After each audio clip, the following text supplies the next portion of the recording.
Welcome back to Ozarks tonight. Well, our regular Friday guest, Steve Pokin of the Springfield News Leader, is joining us once again. Steve, I want to thank you for being here, which of course it means it's Friday, which is always a good thing, right? You have an excellent story coming out in Sunday's News Leader about... This one is in today's paper. Today's paper, okay. Yep. So it's out. You can read it now. But, please read it. We're going to talk about it a little bit here. It's about a lawyer from here in the Ozarks that tragically passed away decades ago now, but he was known for some pretty interesting things here in the area, and you have his pretty remarkable story for us. I do. It all started for me, and the interest in the story is I moved here from St. Charles in 2012, and I'm a runner. Mm-hmm. And there's these Bass Pro events. Actually, they're coming up Sunday, this weekend. And I got my shirt, and it said the Quahog Half Marathon. I, being new to the community, I'm thinking it's a sponsor. Quahog Plastics, Quahog Services, something like that. And maybe a couple years later, I heard a little bit about him. He was a mountain climber. So I finally decided to do some research and look in our archives. And so I did a story on Maynard Quahog. And what an extraordinary individual he was. He was an adventurer. He was born in rural Pennsylvania in a house without running water or electricity. And his older brother, who's 88, is still alive. I talked to his older brother, and Maynard was always talking about he'd read stories about adventurers, Magellan. He said, I'm going to be an adventurer. And he, early in life, he picked up a skill to work a linotype machine, which is how metal type used to be set for newspapers. And it was interesting that throughout his young life, when he did most of his adventures, he would just bop from place to place where there was a newspaper. He could get a job. He'd make some money, and then he was off to his latest adventure. He went out to California. At some point, he sailed from Hawaii to Los Angeles. Another point, he sailed from California to New Zealand. He climbed every mountain in Oregon, California, and Washington. He was a scuba diver. He was a skydiver. He surfed. But he really got into mountain climbing. And he had 3 children. And they're all alive, and the youngest is Jenny. She lives in Springfield, and I interviewed her, and she remembers probably his most memorable workout. She would go there as a kid to Plaza Towers, yeah. Plaza Towers, 10 floors.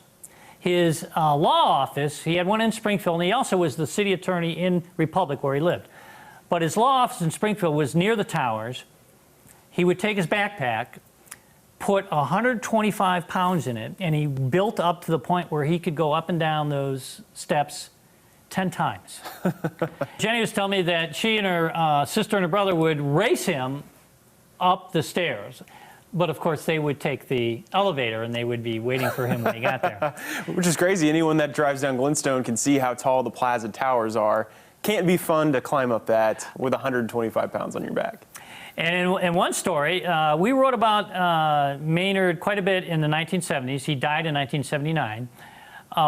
He explained that when he was finally at his peak physical condition doing the Plaza Towers workout, he was training to go to Denali, which formerly is Mount McKinley, the highest mountain in North America.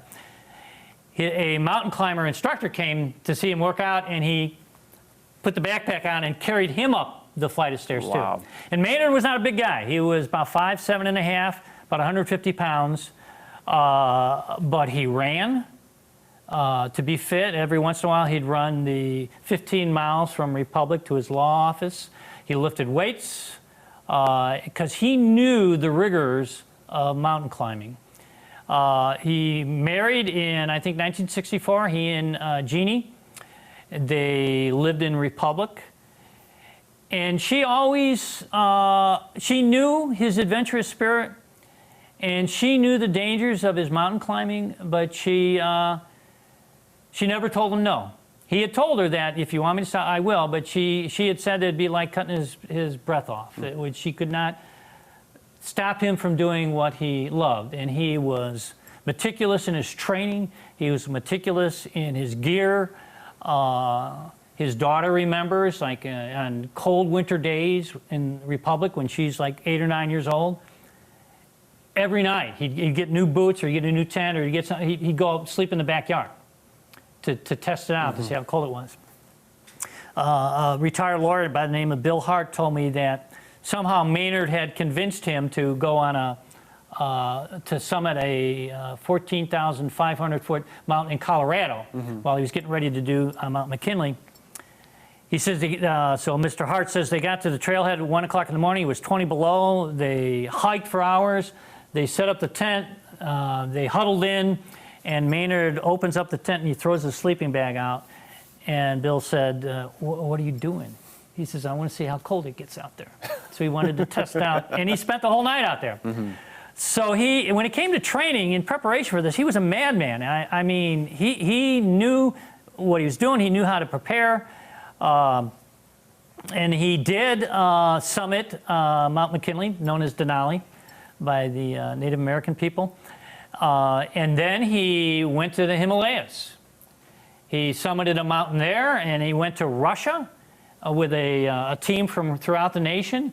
And at the time, it was called Mount Communism. It's called something else now, and it's in Tajikistan, a different country. It's like 25,000. And he summited that. And he kept a journal, and after he died, his wife put together a book, which a lot of his journal, and that is laborious work at high altitude. You know, I mean, there's no margin for error. You know, he knew that, like, for instance, if he's up there, you lose your gloves, there's a good chance you're going to lose your hands because of frostbite. And to hydrate yourself, because it's hard. You take water, but it's hard to keep it from freezing. So when they slept in their sleeping bags, they would keep their water close to their body.